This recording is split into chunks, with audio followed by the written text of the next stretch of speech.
Do you have plans to get married? I'm looking for somebody who will actually completely not only accept me and my work, but also will respect me and my work. Hello, everyone, and welcome to another episode of She the Boss. We try to highlight the stories of women entrepreneurs who are doing exceptionally well and trying to balance their personal and professional lives. Today, I have with me Aishwarya. Welcome to the show, Aishwarya. Thank you so much. So happy to be here. Thank you so much for doing this. And let's just get into it and understand about your journey, what you have done, and what all the listeners can learn from you. Sure. I'm so excited. I was just reading about you, and you were sharing with me that how you began with clinical psychology, and now you have started an entrepreneurial journey of your own called Possum Diaries. I'm really excited to hear about that because I'm a dog owner myself. I'd love to Okay. know how did the transition happen from doing serious studies and now the entrepreneurial journey. Like, love to know about you. Perfect. So, going back to a few years, so it began not only after doing my clinical psychology, but right when, say, I was in 10th standard, and where we have to typically take the decision. Uh, of what to choose, arts, commerce, science. And since then began my journey of actually listening to what I want to do, or rather where I am happy, what makes me more happy. So that was the time, with the exams, with the marks, started my introspection of what exactly I want to do rather than what the society expects me to do. So that was the introspection which was going on for a very long time. And that is the time, after getting good marks in 10th, etc., I decided to choose arts. So I hadn't really planned on going for clinical psychology, but I chose arts. The reason being that I just needed some more time for myself, because I had a few interests that time, related to dance, animals, etc. So I wanted to give good time for that as well. So I chose arts so that I have my own freedom, I have my own time to do other things. After I started my college, and when I came across the subject of psychology, I was extremely intrigued. So I always love interactions, I love conversations, and the human touch to that. So psychology as a subject made me extremely curious, intrigued me. And I was very excited to know more about it. So I chose that. Basically, I started really enjoying it. I started loving it. So I did my master's in that. Later, to clinical psychology, after which I did my PhD in the same subject, psychology. And meanwhile, of course, the education was going on, but I always thought that it's just not the education or academics which is important for me. So I always wanted to prioritize other things with my academics. So I never let any of my interests or passion go and sit on the back seat. So for example, I was learning Kathak that time. I am, but I was learning. Those were my prime years. So I never stopped my Kathak class during the 10th or the 12th, because I really wanted everything, because each of that was like a stress buster for me. So in fact, it helped me rather than stressed me. So that was I think, when I think about it right now, it was one of my best decisions, because once there is a gap in something, it really is difficult to go back into that zone and learn again. So, and a big contribution to this decision was, of course, my family, my parents, who no matter what just supported me into taking any career related decision. So after which I completed my PhD, and side by side, simultaneously, I started with my own Kathak classes as well after completing graduation in Kathak. So which is known as Visharad in Kathak. So that was another interest area which I pursued. I had since I was 6 years old. So that journey had began long back. And after my Visharad, I decided to, of course, learn side by side, but of course, start teaching to others. So which began when, even before I graduated from college. So that was a journey which was simultaneously going on. When with regards to Possum Diaries, I was always intrigued with animals, extremely intrigued. So I remember there was a time when, me and my brother were children. As children, we were actually, once my mom was just returning from her office, and she found both of us lying on the footpath trying to, hunt for the dog puppies which were hiding under the shop, and trying to, remove them and give them food. So we definitely were lovers. I was a crazy pet lover, but of course, later I realized there's of course a difference between just loving a pet and doing something in the field. So there was a huge difference between that. After which we adopted a pet, a dog. We adopted both, our family, and I think my life completely changed post that. Her name is Millie. She was a big part of my journey. And as they say, there's never a coincidence, so maybe there was a reason that she came here. After which, we just randomly came across this concept of animal communication, and we decided that why not do it for Millie, why not take a session for Millie. And after that session, all of us, my family members, were just in complete surprise and in shock that how is it even possible. So it was a very happy moment. It gave us immense satisfaction. There was something beyond what we already knew about Millie, or there was, rather I would say that we always thought that we knew everything, what she likes, dislikes, etc. But there were many other aspects to it after we took the communication, and I clearly saw her life, and with her life, our life changing after that. So when the session happened, that was the time I decided, why not learn this? Why not, try to learn? Let's see if it happens, or if it, clicks at some point. But that was not my plan as of that time. So that was the time I started learning. I was looking up the internet for different courses, different, learning platforms, etc. And that was the time I came across my guru, my mentor, Manjari Latte. And I think, again, that wasn't a coincidence. There are no coincidences in the world, as I believe. So again, that was a phase which completely changed my life. So I was under her mentorship. I learned, I did my basic course as well as advanced communication workshop in Kanha, the Kanha forest. So we did our advanced course for 5 days.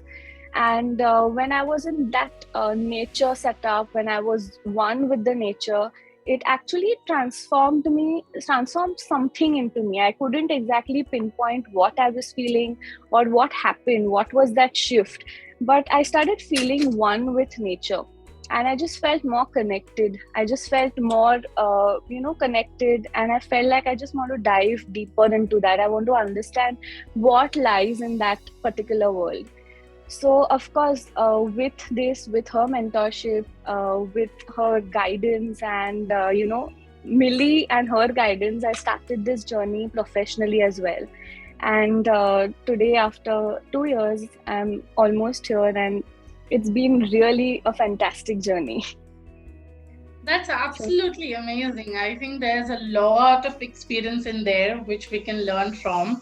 And I love the way Millie, and I'm sure there's a reason behind it. And Millie, Absolutely. like in Hindi, means, if I may say in English, is we got, and that's Absolutely. Hindi. So I'm sure there's a reason behind that name. And I loved how you said that, with her experience and guidance, you've taken this forward. So how graciously you're putting that, she came into your life and how things started progressing.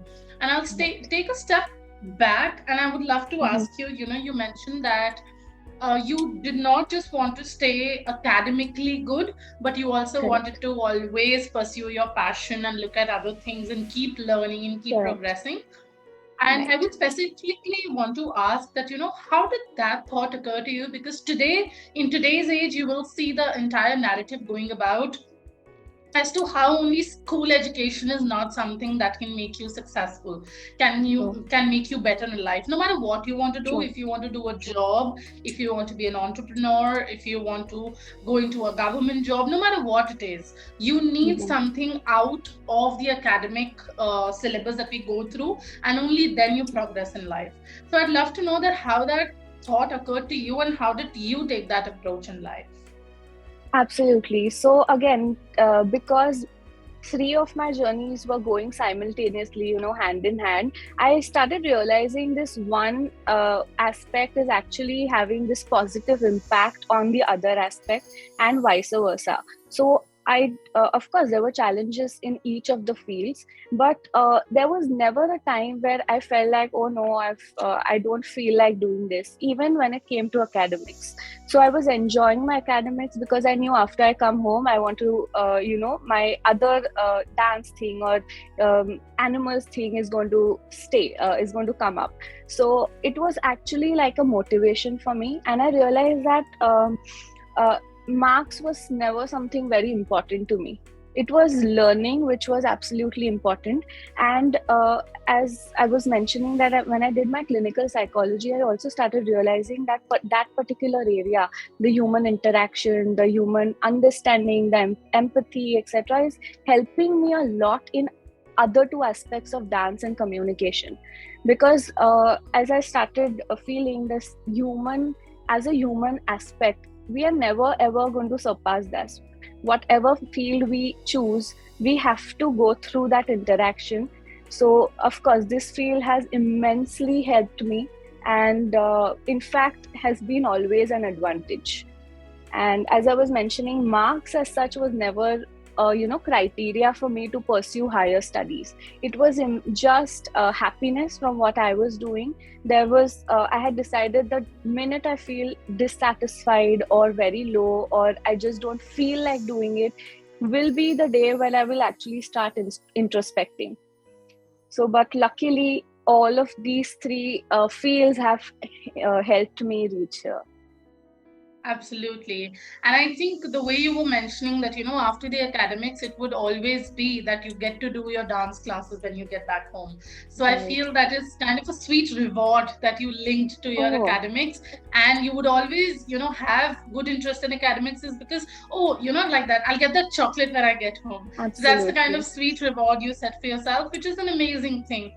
And also, Right. when you said that marks were never an important thing, because we see that even today, a lot of families and a lot of parents still stress on marks, no matter how good you are at something else. Right. But if you don't get good grades, I might as well say that they label you as a loser.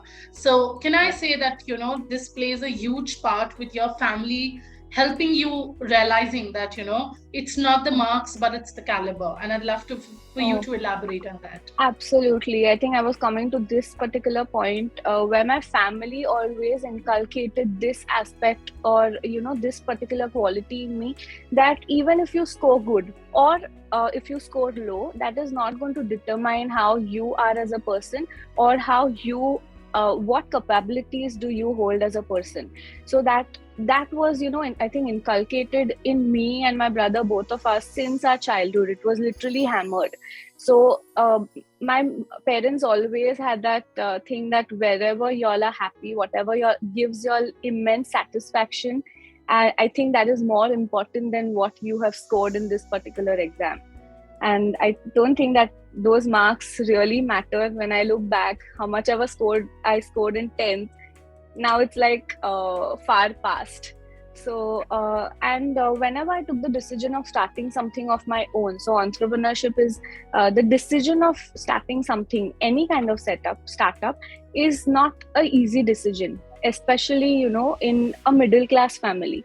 So however, there was never that my parents told me that what, just work somewhere, you can do a full-time job and have that financial stability. Never. So it was always like, if you feel this gives you enough satisfaction and happiness, just go for it. I think that support is something that is the most important thing, and I'm really very fortunate to have parents and family like them. That's incredible. That is so true. When you have the right kind of support, getting ahead just becomes easier because then, one part is already sorted. You just got to focus on the second Absolutely one. correct. Absolutely. And I will come to the entrepreneurship and understand that, Mhm. how did you further develop it. But I'd love to know that, you were doing so much. You were doing academics, dance, then learning with your mentor that you mentioned. Right. How did you actually find the time or balance the time to do everything together and then do everything flawlessly? So how did you manage the time? So honestly, of course, now time sometimes becomes an issue because I'm doing everything one-handedly. I don't have a team as of now. However, during that time, it was a really a good thing. As you said, it was like a reward. So more than managing time, I think those activities managed the time themselves and just offered it to me. So it was seamless in that way. I did not have to have that pressure that how am I going to do this, how am I going to do that. Of course there was a proper scheduled thing which I had done, that these many hours or whatever in the week to this activity, so that no two activities collide and that becomes a problem. So of course that became seamless on its own. So maybe when you actually love something very much, even those 24 hours are really really short time. Yeah. Absolutely. I'm sure a lot of people, I asked this question is because did you follow, any time techniques, any productivity tips? Because a lot Mhm. of people, when they're trying to do everything together, usually, Right. they say that I was following these kind of tips to stay productive or have a better timetable or Correct. management. Did you do any of those things? So of course, as I said that had certain time management things that I was following. It wasn't that stringent. Of course, I had to be a little flexible with all activities.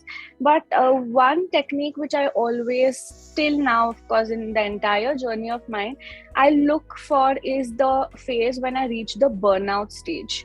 So burnout is something when we completely get mentally exhausted due to overworking, due to doing a lot of things, and there comes a phase when you just can't give that quality of work. So I always kept looking for that phase. If I at all reach, I'm going to take a step back, relax, go through the rejuvenation phase, and then get back to my work, because in no way I want my work to get affected, the quality of my work to go down. So it's always something that I've followed since my the journey began, that because in such cases it's very easy for a person to hit the burnout stage. So however, I made sure that never happens. I kept doing other relaxation activities or going out more often, traveling a lot. So that kept me in a very sane space, if I have to put it that way.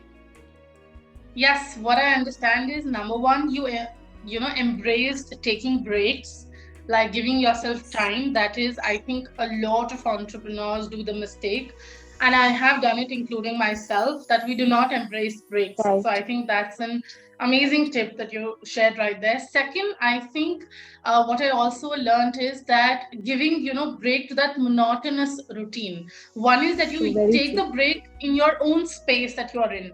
Second, you take the Correct. break from the monotonous space that you're in, and both of those Mhm. give you a refreshing outlook, as you mentioned. Absolutely. Absolutely. Right, And I think right, that even the quality of work doesn't get affected when you are in a very calm right, space. right. And quality is everything. If your quality goes down, the business starts having an Oh, impact. absolutely. Right. And as you've been sharing about your entrepreneurship, I'm sure you had some challenges when you were starting.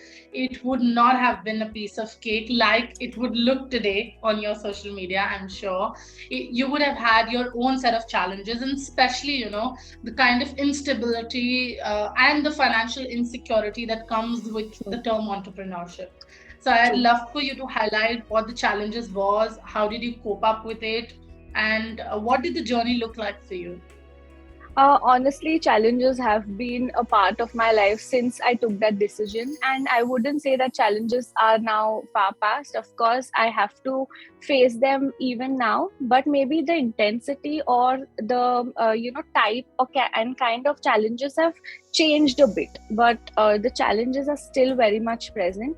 Of course, there were many challenges at the beginning of, say, when I started this journey, I absolutely was completely one individual who was, handling everything, and still I am. But that was the time it was difficult because I didn't know how to take it ahead. I didn't know which platforms to use. So, from, like, if I have to give an example of the smallest inconvenience, that of which platform of video calling should I start using? uh, if I should use Gmail, there were clients who would say that no, we're not so comfortable in using Gmail because we're not able to do that. So all of these challenges which were happening, plus, as you said, that financial stability was one of the important issues which, as you said, that in the when you get into an entrepreneurship business or entrepreneurship, it's like, it goes without saying that it's going to be a little bit insecure job, and plus challenges when it comes to finances. So there are few months when my all of the client schedule meetings and sessions are really, really jam packed. Few months when there are a low, I'm a little cut short on the sessions. But I think just the readiness to face all of this, no matter what, has helped me a lot. So I wouldn't say that's a coping strategy as such, but just the readiness, I think, made everything a little easy. uh, Next thing, which something is again important, is that my family support. So there was no need for me to like contribute financially. So, as my parents always told me, that you don't have to stress about that. Just go ahead. If it's giving you happiness, go ahead. So that was another great thing which fortunately happened with me. Otherwise, I don't know how I would have dealt with that. Another thing is managing everything on my own. So that was because I was not earning initially really well. I just started. I didn't know how to invest and what to invest in the marketing or in the social media, because that is one of the most important things in this era. So and where to invest, what to invest, how to invest. I had no money when I started. So so that was the time I decided that I don't have money right now, so why not just learn on my own for now and just start to begin with. So I did a few courses, I did a few projects here and there to just get the hang of handling social media. I have one of my friends who helped me immensely. She's a graphic designer, so she helped me throughout that initial phase and still helps me. So that was another challenge which was right there, but I feel, manage it that time. And of course, right now I don't have an external support or help, for professional help for particularly that. I'm still handling on my own, but however, I'm very much now open to expansion and expanding and building my team. So of course, let's see how that goes. But I just took one day at a time, tried to resolve each problem as it came, and I think that was a good strategy. Absolutely, absolutely. That's amazing. And all the challenges that you were mentioning one by one, I'm sure every entrepreneur who would be listening to this, regardless of the age or regardless of the gender, I would say, would relate Right. to all that you mentioned. And specifically, Right. I'd like to add one challenge here, which is, Mm-hmm. specific to us females at times. Mm-hmm. And I would definitely want to ask, we've been discussing about how supportive your family was. And even I had that support when I was trying to, get out there and Right. trying to become an entrepreneur and build a business for Right. myself. Though a family is a our biggest support and our biggest Mm-hmm. strength pillar.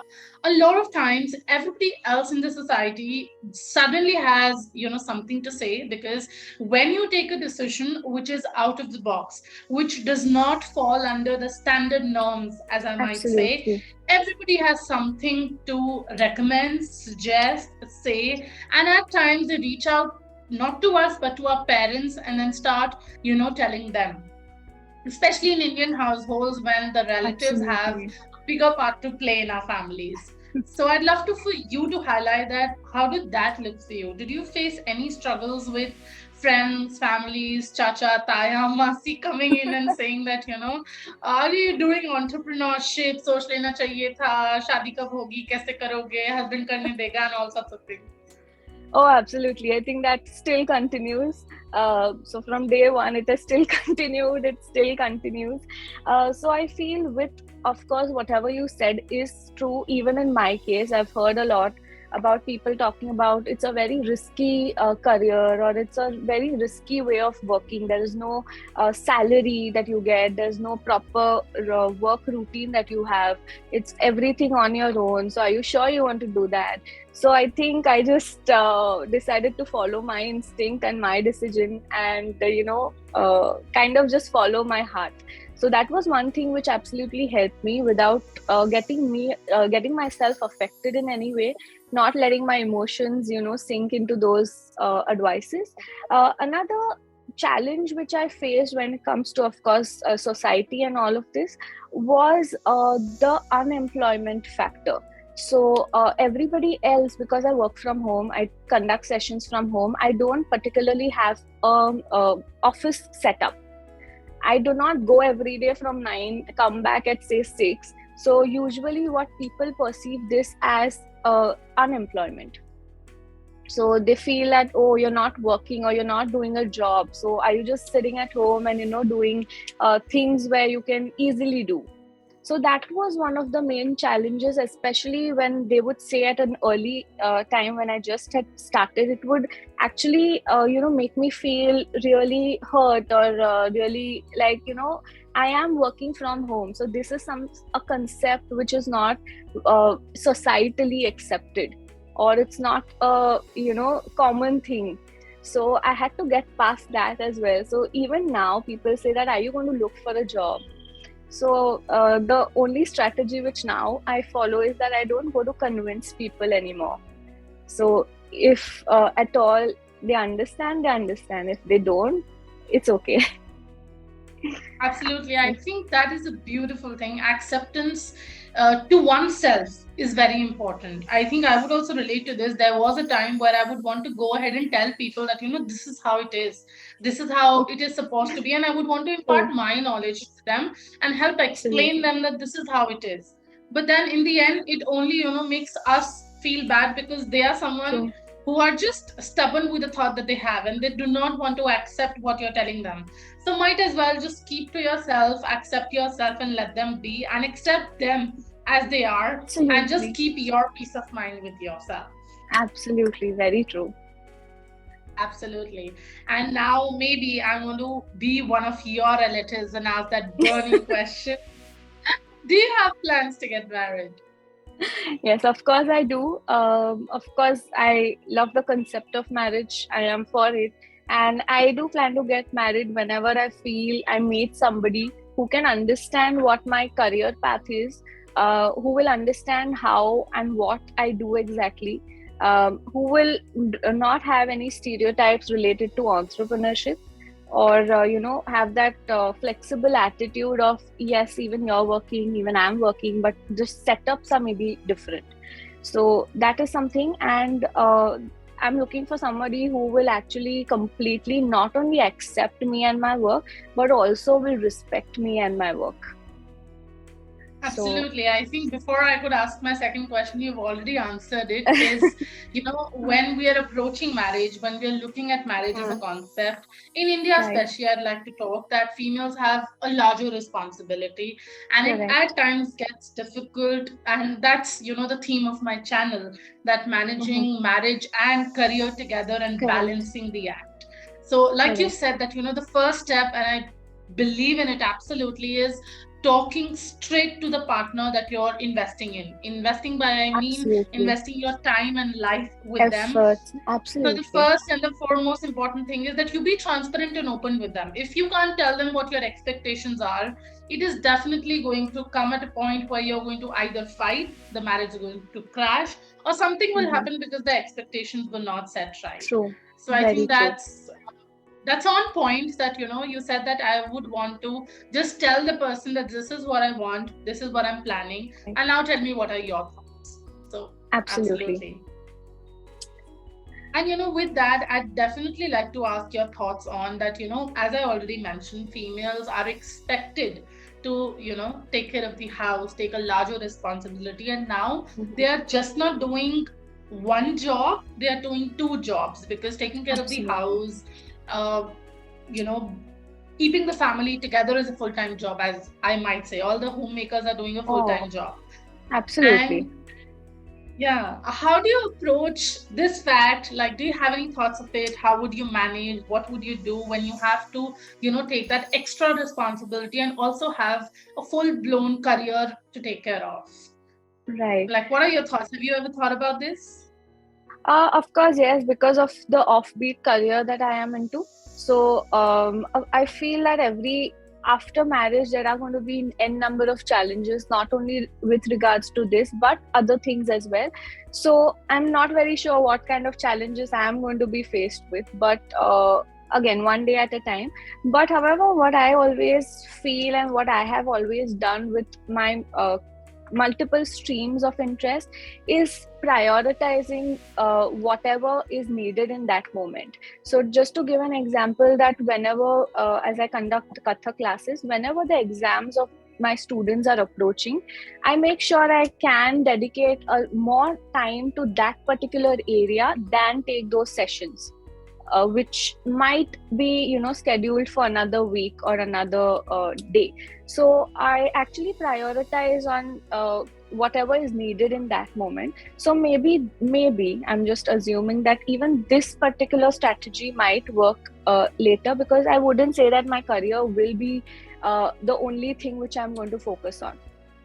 So it is going to be completely priority and need based. So Absolutely, absolutely, absolutely. There are, when you're talking about it, I've been married for the last 3 years. There are definitely right. a lot of challenges that come your way. There are a lot of Right. balancing the acts that you have to do. But I love Absolutely. the fact that, you're already very clear about the fact that prioritizing at what is needed at that moment. If there is a client session that has to be taken care of, you have to keep that guilt behind as to what is going to be cooked in the kitchen. Absolutely. There is other people and your partner to do that for you. And when there Right. is a family gathering or something important at the house, you have to forget if that session would have to be taken today, you can always reschedule it. Absolutely. So, yeah, I love the fact that you mentioned that prioritizing as to what is needed at the moment. And I'm sure you will Right. have your own share of experiences. And I'd love to Oh, do one more part of it when you're married and when we see that. of course, Aishwarya, how do yes. you feel now? What are your challenges now? Yes, absolutely. Yeah. And I'd also love to know about Pawson Diaries, how it has developed, where Right. did you go from Millie, and what it is doing right now, how are you developing it, and a little deep dive into your business venture. Yes. So, Possum Diaries is a venture which is based. Basically, it's a communication platform, and it's not communication with humans. It's communication with nature elements, which include all types of animals, plants, insects, and whatever is a part of nature. So, it's telepathic animal communication, which is exchange of feelings, information from a long distance. So if I have to give an example, I'm acting like a telephone. So I'm just receiving information from one end and giving it to other end. So that's the job that I'm doing, without any kind of interpretations. So basically, from the session that we had taken with Millie, so that was the time I realized that there are so many things that we just feel that we as pet parents just know everything about our pet. But later on, when we actually heard a lot of things from her, and we could see the changes after we made that small modifications in the lifestyle of us and hers. So that gave us immense happiness, immense satisfaction, that now she's genuinely, happy, or she's getting what she actually wants, not what we assumed that she wanted. So this was one point where I wanted to be that medium of giving that happiness, giving that satisfaction, and giving that, uh, giving that point where what exactly your pet needs from you, and not what we as humans assume that they need. So that's something that I'm working on.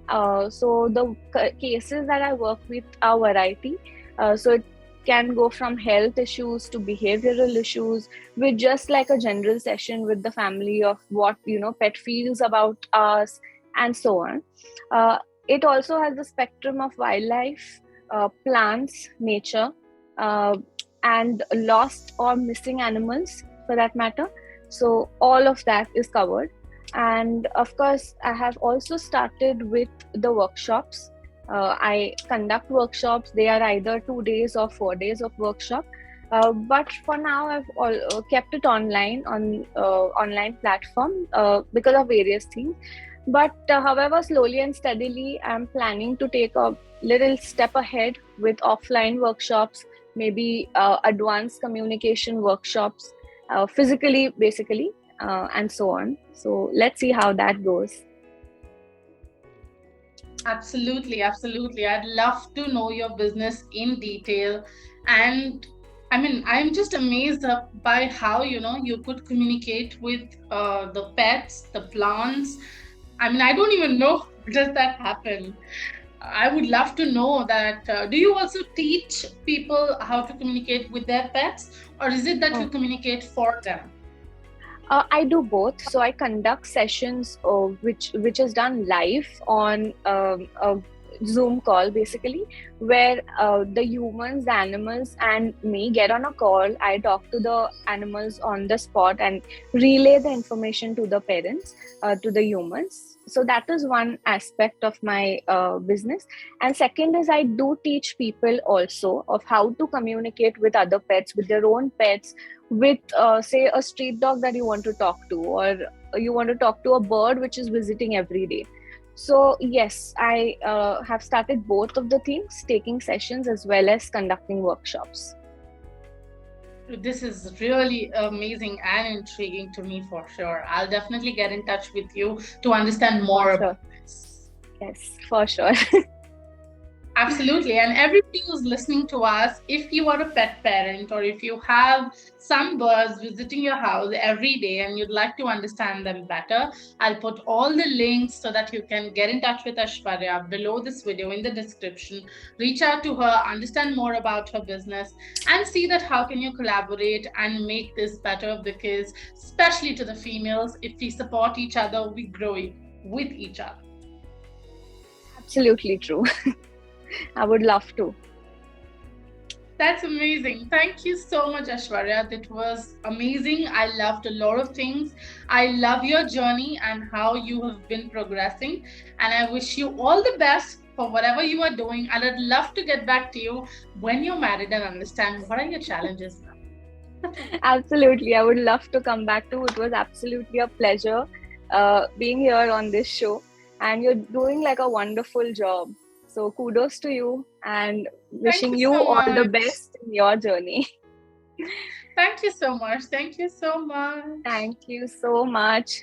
See you. Bye.